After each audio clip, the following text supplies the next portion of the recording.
विधानसभा की नई आवाज़ नारद एक्सप्रेस।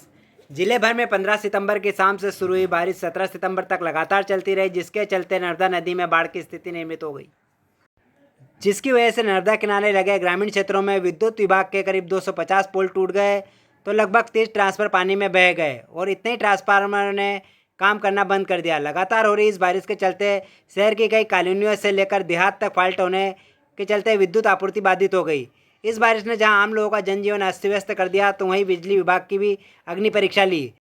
बारिश में हुए इस नुकसान के बाद विभाग के सामने करीब 50 गांवों सहित शहरी क्षेत्र की बिजली आपूर्ति बहाल करने और सड़क पर गिरे पेड़ों को हटाने की तत्काल चुनौती थी, जिसे विभाग के लगभग 200 कर्मचारियों और अधिकारियों ने गिरती बारिश में भी अपनी जान पर खेलकर रात दिन एक कर विद्युत सप्लाई शुरू करने में लगे रहे।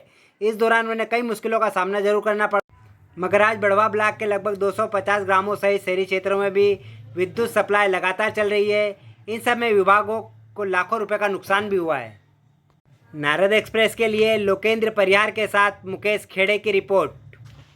अभी दिनांक 15 तारीख से लगभग जो सतत बारिश चल रही थी 2-3 दिन, और नर्मदा जी का जो जलस्तर इतना बढ़ गया था तो काफ़ी क्षेत्रों में बाढ़ग्रस्त क्षेत्र रहे, जिसमें लगभग 20 से 25 गाँव में हमारी विद्युत आपूर्ति सप्लाई प्रभावित हुई थी। इसमें लगभग 250 पोल हमारे टूट गए हैं और 25 से 30 ट्रांसफार्मर बहने की सूचना अभी तक हमें मिली है।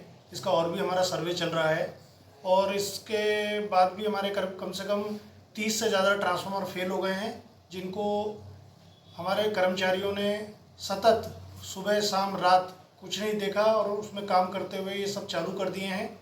वर्तमान में हमारे जो विद्युत सप्लाई है सभी गांवों में बहाल किया जा चुका है, सभी गांवों में बिजली पहुंच गई है, लेकिन जो नर्मदा पट्टी से लगे हुए कुछ गांव हैं इनमें 4-5 ट्रांसफार्मर बंद होने की सूचना अभी भी है, जिसके लिए हमारे कर्मचारी निरंतर सुबह शाम लगे हुए हैं और उसमें सप्लाई जल्द से जल्द बहाल कर दी जाएगी।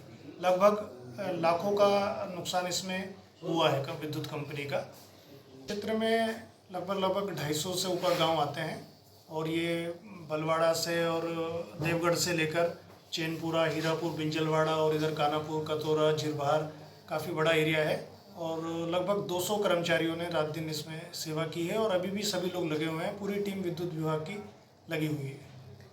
सर, नागरिकों की अभी भी शिकायत है कि बिजली बार बार आना जाना कर रही है।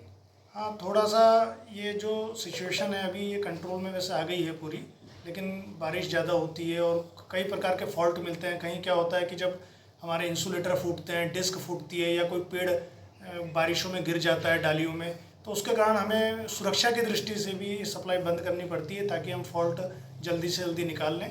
तो मेरी भी अपील है सभी नागरिकों से कि संयम और धैर्य बरतें। हमारा विद्युत विभाग 24 घंटे निरंतर सेवा में लगा है और हम लोग पूरी 24 घंटे की विद्युत सप्लाई देने के लिए प्रतिबद्ध हैं।